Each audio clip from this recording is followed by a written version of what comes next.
Welcome to the Great Detectives of Old Time Radio. From Boise, Idaho, this is your host, Adam Graham. If you have a comment, email it to me, box13@greatdetectives.net. Follow us on Twitter at Radio Detectives and become one of our friends on Facebook, facebook.com/Radio Detectives. Today's program is brought to you in part by the financial support of our listeners. You can support the show on a one-time basis at support.greatdetectives.net.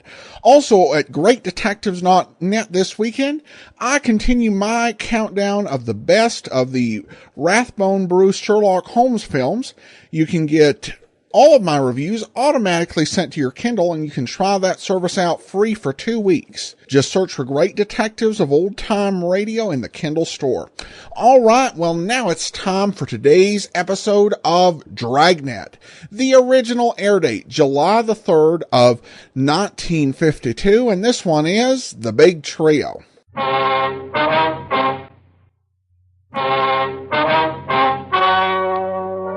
The story you are about to hear is true. The names have been changed to protect the innocent.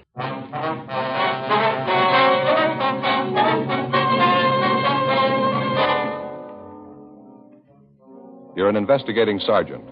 You're assigned to Traffic Division, AID. Death and tragedy is forecast for the people of your city. You don't know who the victims will be. You don't know how many there will be. Your job? Try and stop it.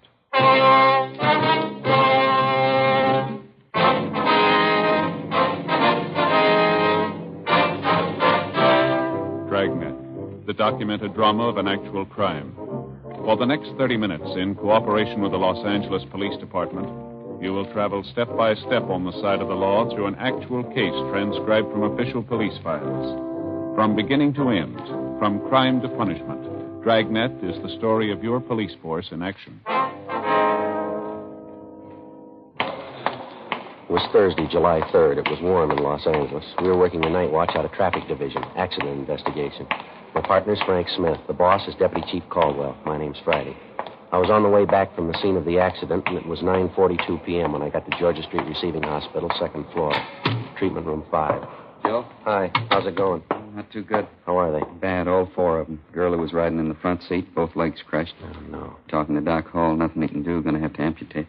It's a shame. All the parents been notified? Yeah, they're on their way down now.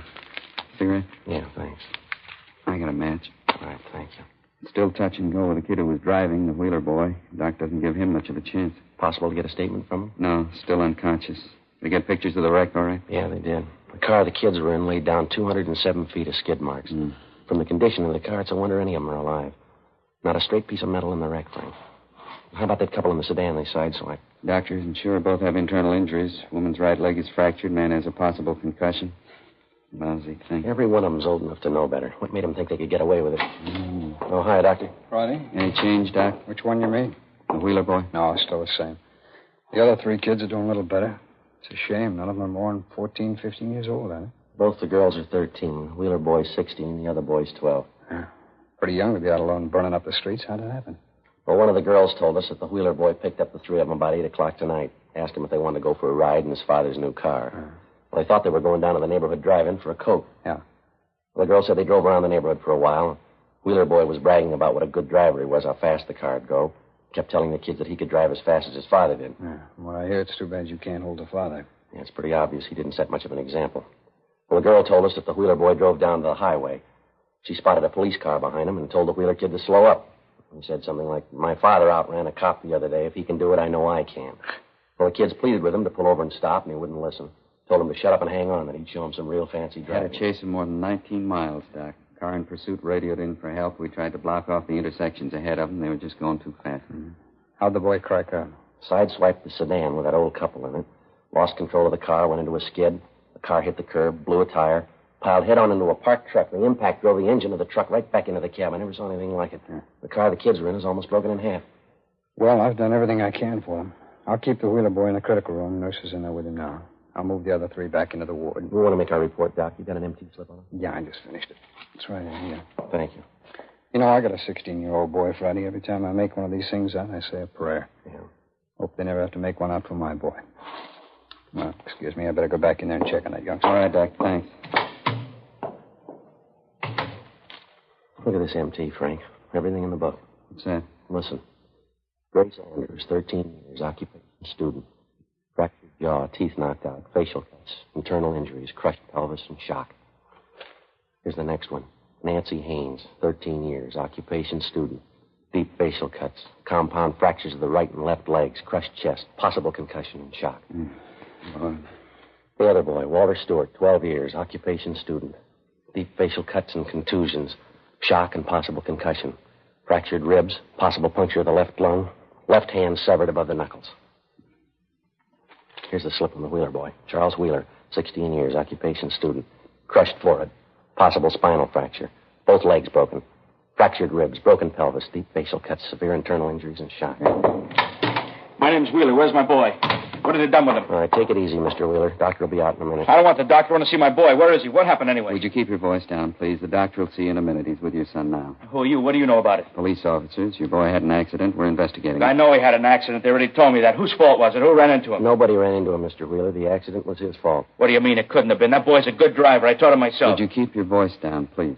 I want to get to the bottom of this thing. I want to see my boy. What are you stalling me for? Nobody's stalling you, sir. You can see your boy as soon as the doctor okays it. I'm going to take him to my own doctor. I wouldn't trust my boy in a place like this. Who ordered him here anyway? We did. It was an emergency. The ambulance took him here from the scene of the accident. Well, you still haven't told me how it happened. Now, why do you say it was his fault? Why are you accusing him? It was his fault, Mr. Wheeler. There's no doubt about it. He was speeding, and a police car tried to catch him. He tried to outrun him. In the process, he ran into a parked truck. I knew it wasn't his fault. Sir? So he was going a little too fast. Charlie's a good driver. Why'd you have to chase him? Probably the cause of the whole thing. You're the ones to blame. All right, take it easy, Mr. Wheeler. Take it easy, nothing. Why couldn't you let the kid alone? He can drive as well as I can. Think I'd let the kid have my new car if he couldn't handle it? What about a driver's license, sir? Your son have one? Well, no, I didn't have a chance to get him one. Too busy to take him down there for the test. It's a stupid thing anyway. Any moron can pass it. The point is, you didn't have to chase him. He wasn't hurting anybody, was he? I taught him how to drive. He drives just like I do. He's a fast driver, but he's a good one. I ought to know. Our radio cars had to chase your boy 19 miles, Mr. Wheeler. 11 cars chased him. Your boy was endangering the life of everybody on that highway. In a 25-mile-an-hour zone, he was clocked at better than 70 miles an hour. At one time, we figure he must have been doing better than 90. He went through a dozen boulevard stops. He barely missed a woman pedestrian. The woman had a baby in her arms. Just before he cracked up, he sideswiped another car, an old couple in it. They're in this hospital, too, and they're hurt. They're hurt bad. Now, you go ahead inside and make those two old people believe your son's a good driver, that he was just having some innocent fun, will you? It's not all his fault. He probably wouldn't have done it if you didn't chase him. I know my boy can handle a car. I've raced cops myself once in a while. Charlie was with me. He's cool. He knows what he's doing behind the wheel. Just because you drive fast doesn't make you a bad driver. It helps. Right. Yeah, Doc. Can you spare a minute? Sure. What is it? This is Mr. Wheeler, father of the boy who was driving the car. This is Dr. Hall. Where's Charlie? I want to see him. I'm sorry, sir. You'll have to wait a few minutes. He's lost a lot of blood. They're giving him another transfusion. What's the matter with him? How bad is he hurt? Here's the report. Read it yourself. What kind of treatment you giving him? You sure you know what you're doing? I think so. I've been on this job for 11 years. That's how long I've been dealing with fools like you. What? I heard you ranting and raving out here at these offices. Well, let me tell you this, mister. All three of you were wrong. That boy of yours lying in there isn't to blame. You are, his own father. You were driving that car tonight. I heard you ranting out here. You taught him how to drive. He can drive as well as you can. He's cool. He knows how to handle a car. You taught him how to race cops. Well, the results are inside, Mr. Wheeler. Look here, I don't want any sermons from you. I want to see my boy. I want to see him right now. You're not going to get any sermons from me. They wouldn't help you. But I'm going to tell you what's on my mind. I've seen your kind for years. I've sewed them up, I've patched them up, and I've pulled a sheet over their face. So far, you're lucky it hasn't happened to you. You're on borrowed time. Must be true what they say. The good Lord takes care of the fools and the drunks. Well, I can tell you now I wouldn't feel half as bad if it was you inside there on that bed instead of your son. Oh, when are people like you going to learn? When are you going to learn? I came down here to see my son. You're not impressing me a bit. Well, then maybe you ought to come down here some weekend, some holiday. Maybe that'd impress you. You stand inside that treatment room with me and watch them come over that table. A lot of them come in married and go out widowed, all kinds, all ages. They pull them out of the wrecks and they drag them in here and they expect miracles from us. They're battered and broken, and some of them you have to look twice because it's hard to tell they're human beings. You know who's responsible, Mr. Wheeler? You know who? Arrogant, egotistical, good, fast drivers like you. Well, I'm sick of you, Mr. Wheeler. I'm sick of the whole rotten, stupid mess. I'm sick of fools like you. Dr. Hall? Yeah. See you a moment, please. Yeah, all right.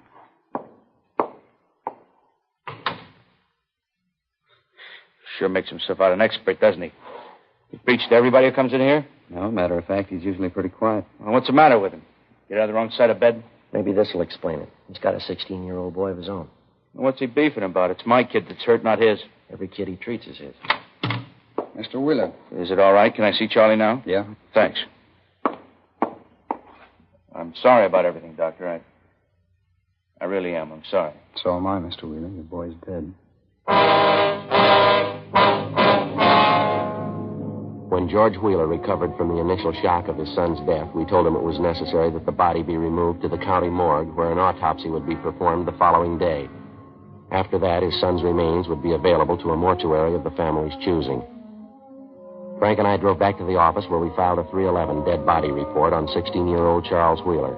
After that, we called the coroner's office and notified them to pick up the body at Georgia Street Receiving Hospital. 10:35 p.m. We left the traffic division garage and went back on the air. We were cruising the central area. 10:53 p.m. We got the call. Aliso and Spring, ambulance follow-up, victim of a hit-and-run driver. We were within a block of the call. Must be it up ahead, Joe, on the corner. Oh, yeah. You can pull up any place right here, I guess. All right, come on. Slide out my side. Huh? Yeah. Let us through, please. Police officers, excuse me. Pardon me. I wonder if I can get through here, please. Excuse us. Doctor? You fellas doctors? No, we're police officers. Oh, yeah, I see. Where's the ambulance? Be here in a minute. How'd it happen? The old man was trying to cross the street. A bus hit him. Yeah, look at him. Terrible, poor old guy. You work around here? Yeah, I sell papers right over in that corner over there. My name's Harry Johansson. You want me for a witness? Frank, get his name and address, will you? I'll check the old man. Yeah, right. All right, now don't move around, Dad. Don't try to get up. The ambulance will be here in a minute. I'm hurt bad. Terrible pain in my back. Your legs hurt you, Dad? No, I don't feel a thing in my legs. It's just my back. I got a terrible pain. What's your name? Clyde Logan. Where do you live, Dad? Over there, just up in the corner. Apartment 37. Hey, could you go over and see Leona, see if she's all right? She's going to be awful worried. Yeah, we'll take care of it. You been drinking, Dad? Well, just a nightcap. The doctor said I ought to have a glass of port every night. I was just on the way home when it happened. Oh, my back. You sure it was just a glass of port, Dad? Yeah, that's right. I never touch anything but that glass of port before I go to bed. Say, would you please send somebody to see about Leona, apartment 37? She's going to be awful worried. Yes, sir. We'll take care of it. Oh, this feels terrible. I got to get up. Help me up, will you, officer? All right. You sure you feel up to it, Dad? I don't know. It's an awful pain in my back. I know I'm not supposed to move till the ambulance gets here, but maybe it'll go away if I stand up. All right, sir. Here you go. Easy now. All right. Frank, see you a minute? Yeah.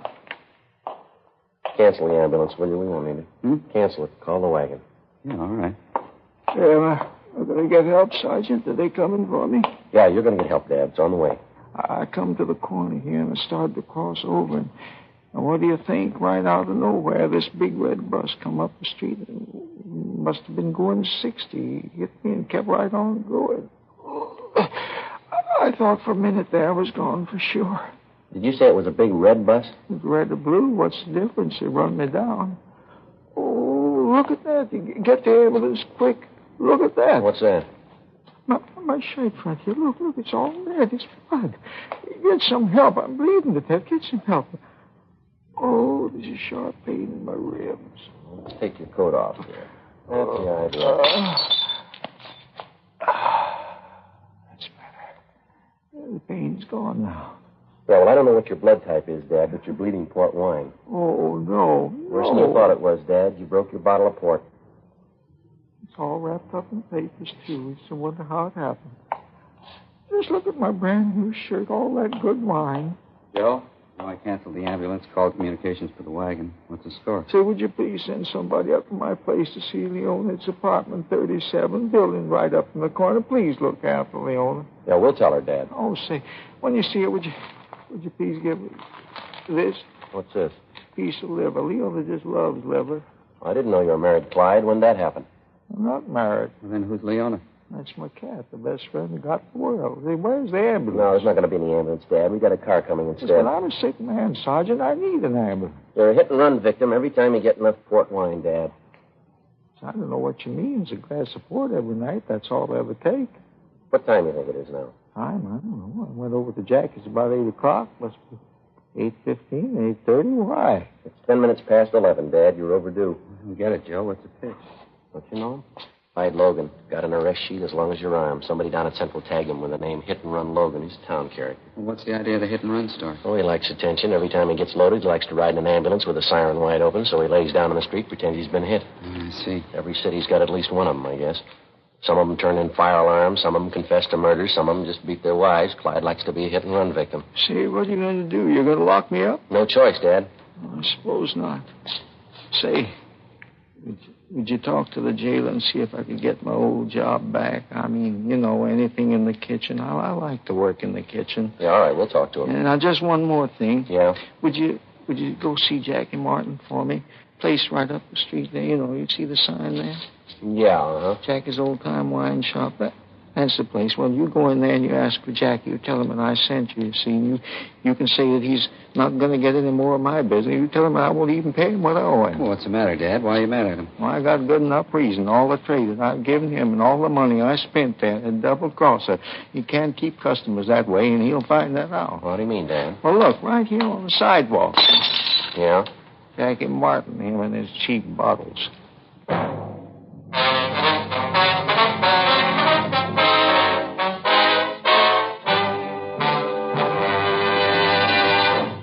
You are listening to Dragnet, authentic stories of your police force in action.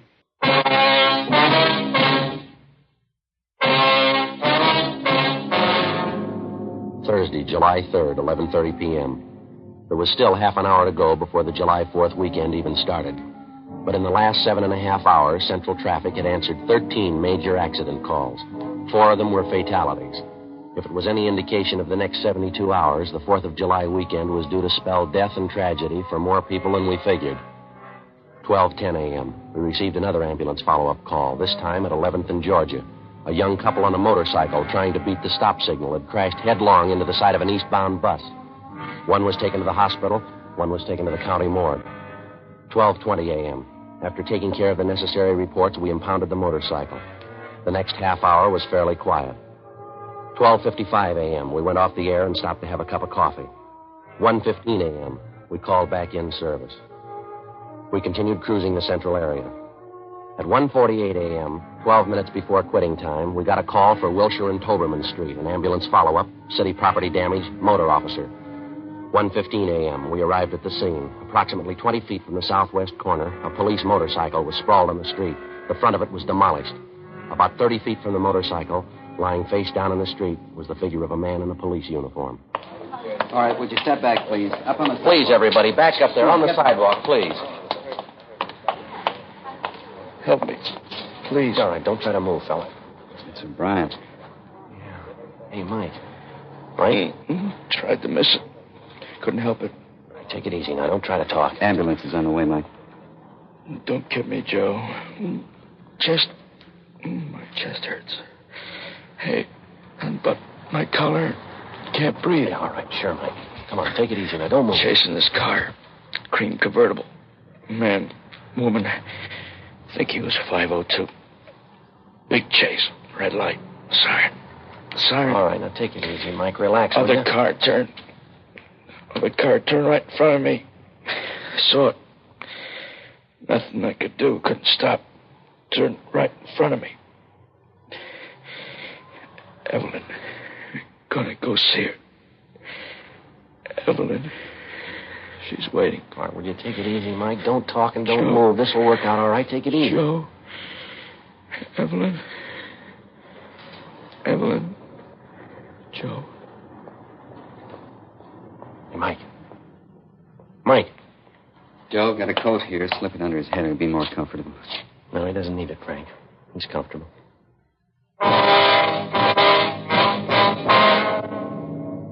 1:57 a.m. The ambulance arrived, and O'Brien's body was removed to the county morgue. Photographs were taken, diagrams were drawn, and statements taken from the witnesses.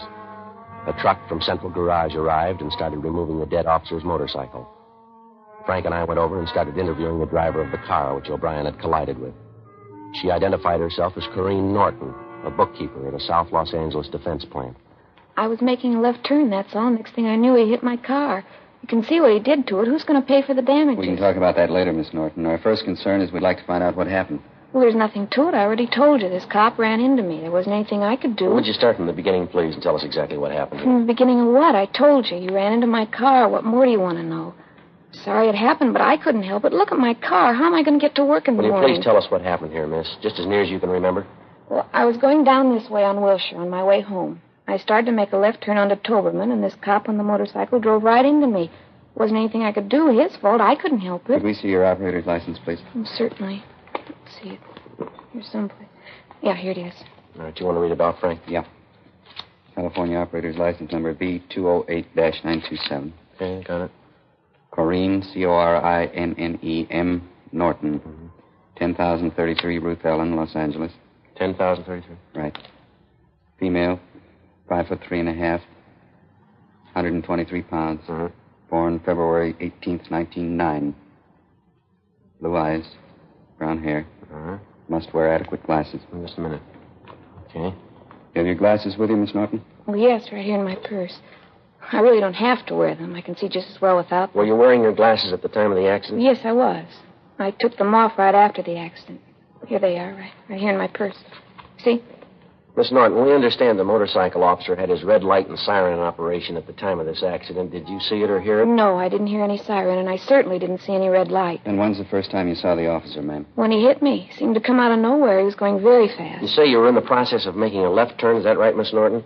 Did you give a hand signal indicating that you were going to turn? Of course I did. I always do. You touched your car since the accident. What do you mean if I touched it? Was your car just like it was when you were driving it prior to the accident? Well, yes, I suppose it is. I mean, with the exception of the damage he did. You're sure you gave a hand signal, Miss Norton? Of course I am. What's this all about, anyway? Well, if your car's exactly the way it was before the accident, and you're telling us the truth here, how do you account for the fact that the left-hand window of your car is still rolled up here? What? The window of the driver's side of your car there, it's closed tight. You couldn't have made a left-hand signal, now could you? But I don't understand it. I'm sure I made a signal. I think so, anyway. Are you trying to say I'm to blame for that cop's death? We're not trying to say anything, ma'am. We're trying to get the facts here. Well, you certainly have a funny way of doing it. What do you call facts, anyway? Trying to incriminate me in this thing? I was making a left turn and he ran into me. It's as simple as that. I don't know what you're so excited about. The man just died, Miss Norton. We're trying to find out why. Well, why ask me? I didn't kill him. Speeding along on a motorcycle like that. He shouldn't have been going that fast anyway. That's his job, ma'am. That's what they pay him for. He was chasing a drunk driver. All right, that's his job. He knew it was dangerous when he took it. Yes, ma'am. It's part of his job. That's what we pay him for. Well, he's dead, Miss Norton. Who's going to pay him for that?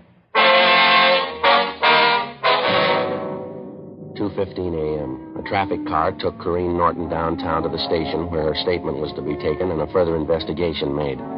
Frank and I contacted Sergeant Joe Whitehead of the medical detail and informed him of Mike O'Brien's death. He told us he'd notify the business office and the parents of the dead officer. Because of our close association with O'Brien, we happened to know that he planned to get married July 15th, the first day of his vacation. The girl he was going to marry was an Evelyn Monroe. She lived in the Silver Lake district. We told Whitehead that we'd notify her. 2:30 p.m. Frank and I drove out Sunset Boulevard to the girl's house. Oh, hi, Frank. Joe. Oh, hi. Mike with you? Well, no, he isn't, Evelyn. Well, come on in. Have some coffee. I'm just waiting for Mike. All right, thank you. Guess Mike's a little late tonight. Come on in. How do you like your coffee? Cream and sugar? Mike will be all right, thanks. Both of us. Look at the dining room table. Pretty nice, isn't it? Yeah, Evelyn, it's very nice. Nicest wedding presents I think I've ever seen. Didn't know we had so many friends. You see what the boys in the motor squad sent us? Electric mixer, all the attachments, too. Yeah, we see him. Very nice. What's the matter, Joe? Hard day? Yeah, it was. It was a tough one. Oh, you're just like Mike. When he gets off work, he's grumpy as a bear. I don't know why. Nothing tough about your job. You ought to work for the man I work for. Coffee's coming right up. Joe, you're going to have to tell her I can't. Do me a favor. Yeah, I'll try. Here you are. I think you ought to like these donuts. I get them at the bakery down the street. Mike's crazy about them. Would you sit down, Evelyn, please? I'd like to talk to you. Oh, sure, Joe. You sound serious. What's the matter? It's about Mike, Evelyn. Mike? What about him? But he wanted us to come by and see you. He was hurt tonight. Oh, no. Was it bad? Yeah, I'm afraid so. What happened? Where is he? Can I see him? No, not now. A little later. What happened? They told his mother and dad? Yeah, Evelyn, Joe Whitehead's out there now. Joe Whitehead, medical detail? Yeah, that's right. He usually doesn't go out right away unless they're dead. Joe? Joe, tell me the truth. What's happened to Mike? What's happened? Well, he's dead, Evelyn. No. It isn't the truth. He can't be dead. He was chasing a drunk driver over on Wilshire. A woman turned in front of him. Couldn't get out of the way. Didn't have a chance to lay his bike down. Sorry. It's not true. Can't be it's not true. He called me at 11. He'll be here at any minute. He'll be here any minute. Mike. Mike! Oh, Evelyn, please. There's nothing you can do. Nothing anyone can do. If crying would help, I'd cry with you. But it's not right. It isn't right. Why should he die? Why should he? I'm sorry. Went fast. He didn't suffer. Talked about you. The last thing was about you. Hard to realize. I can't understand it. I can't. There's no reason for it. No reason for a lot of it. Why, Joe? Why did he have to die? Why did he? Oh, I don't know. I got an idea, maybe, Evelyn. Why? Somebody forgot to put out their arm.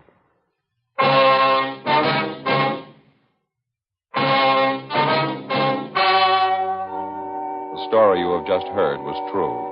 The names were changed to protect the innocent. On October 2nd, an inquest was held at the county morgue, city and county of Los Angeles, state of California. The coroner's jury returned a verdict of excusable homicide in the death of motorcycle officer Michael O'Brien. In a moment, a word about another trial.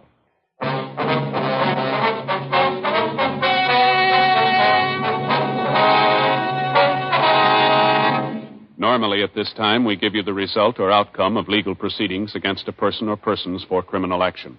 You've already heard the results of the documentary cases portrayed on Dragnet tonight. 4th of July weekend is at hand. 40 million automobiles will drive 5 billion miles. Please make every mile a safe mile. Be considerate of the other driver on the road and have a happy weekend. We don't want to read your name on Dragnet's trial page.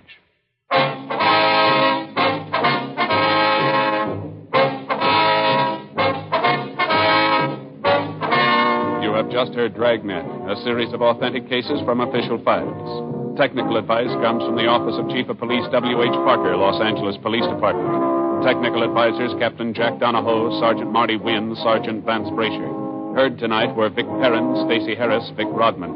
Script by Jim Moser. Music by Walter Schumann. Hal Gibney speaking.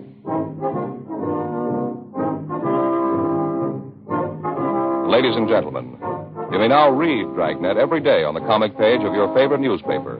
Please consult your local daily paper. Yes, adventure is yours tonight with Counter Spy on NBC.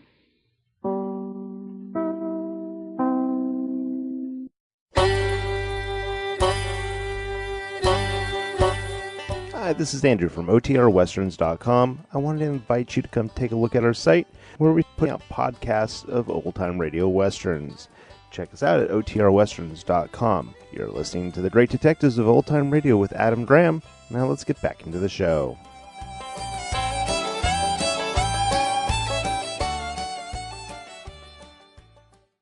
Welcome back. This is a very interesting episode, different for Dragnet. In many ways, the overall format reminds me a bit of Adam 12, particularly with Friday being more of a first responder as opposed to the traditional detective work. And of course, you have 3 different stories in there, which again is very much a sort of Adam 12 thing.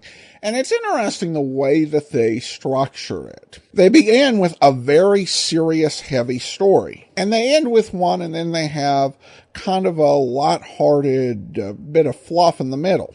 And I think that there's a purpose with that. Dragnet was a series that was very serious. It had some serious things to say, but it could not always be as serious as a coronary. I think even before the addition of Ben Alexander as Frank Smith, Jack Webb saw a need to not make things too grim, to balance things out with a little bit of lighter material. Of course, the serious episodes do definitely resonate, even today. And definitely, these holiday weekends do still tend to be very dangerous. And this particular program serves a reminder for those who might choose to be a bit reckless, even today. All right, well, that will do it for today. Join us back here on Monday for Night Beat. And then next Saturday, we'll be back with another episode of Dragnet. In the meantime, send your comments to box13@greatdetectives.net. Follow us on Twitter at Radio Detectives and become one of our friends on Facebook.